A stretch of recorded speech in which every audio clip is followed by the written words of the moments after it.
pag tinanong, sino yung mga aliw? Hanapin nyo ngayon, type nyo. Mga aliw sa Biblia, si Holy Spirit. Pagka ikaw na-born again na, meron ka ng Holy Spirit. Amen? Mga aliw, may mga aliw ka na sa puso mo. Ako, paborito ko, Ecclesiastes 12:13. Kinundes niya dito sa talata na to. Ecclesiastes 12:13. Basa. Mga ngaral, 12:13. Sa kabila ng lahat ng ito, isa lamang ang aking masasabi, matakot ka sa Diyos at sundin mo ang kanyang mga utos sapagkat ito ang buong katungkulan ng tao. No, yun lang yun. Matakot ka sa Diyos at sundin ang kanyang utos. Amen?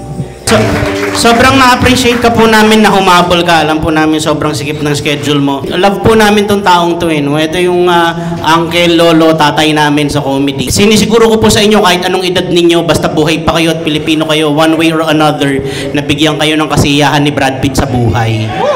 Hindi, totoo po. Mula pa Champoy, kung alam niyo yung Champoy, mula pa Champoy, nagsusulat na po si Brad Pitt. Champoy, John and Marshall, lahat ng show ni Dolphy, mga movies, puro writer po siya dyan. Bubble Gang, 30 years po yan. Brad Pitt po, ang isa sa mga nagpasikat sa Bubble Gang. Kung alam niyo po yung bulagaan, di ba, tuwing tanghali yun? Yung bulagaan po, karamihan ng jokes dyan, Brad Pitt po yan. Hindi lang sinasabi, pero po si Brad Pitt sumusulat yan. Kaya sinisiguro ko po sa inyo, one way or another, napasaya po kayo ni Brad Pitt sa buhay nyo. No? Salamat, Pastor, doon sa mo. And yun lang naman kasi ang papel ko. Dapat lahat tayo alam natin yung purpose natin sa buhay. Ba't tayo nandito? Di ba?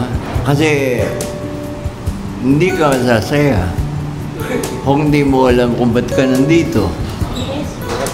Di ba? Ako, yung purpose ko para gumawa ng comedy, yun yung tingin ko. So, buong buhay ko, yun yung ginagawa ko. Habang natutulog kayo, gumagawa ako ng script. Mula 80s pa, lahat ng comedy lang ginawa ko buong buhay ko. So, yun, sulat lang. Yung pangarap ko, sulat. Hindi ko nang pangarap yung lumabas dito, lumabas. Ganun pala, yung parang kung ano yung, mo, faith. Faith. F-A-T-E. Ano sa Tagalog yung faith? Paa. Ano paa?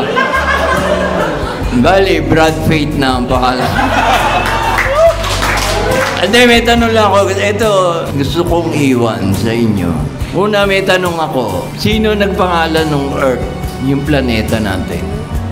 Sino nagpangalan? Yan, Earth ang tawag niya. Ito, Mercury. Ito, 7-Eleven. Ito, Venus. Sino? Sino magaling dito? Pwedeng cheat. Pwedeng mag-cheat. Iyan niyo siya. Ang makasagot niya, bibigyan ko ng iPad. Ngayon din, intermediate pad.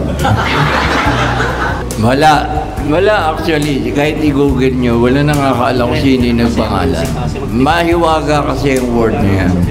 Kahit ako hindi ko alam. Walang nakakaalam actually. Basta labas siya, Earth na yan. Ang tanong ngayon, paano mabuhay dyan sa planetang yan? Andun din yung sagot. Ano nasa huling letra? Lagay niyo sa umpisa yun. Heart. Alien? Yan ang dapat ginagamit, puso natin, para mabuhay dito. Kasi yan ang tinitignan ng Diyos. Alien? Nasusulat yan. Di ba, Pastor? Yan ang tinitignan ng Diyos, yung puso natin. So, yun lang. Maraming salamat po.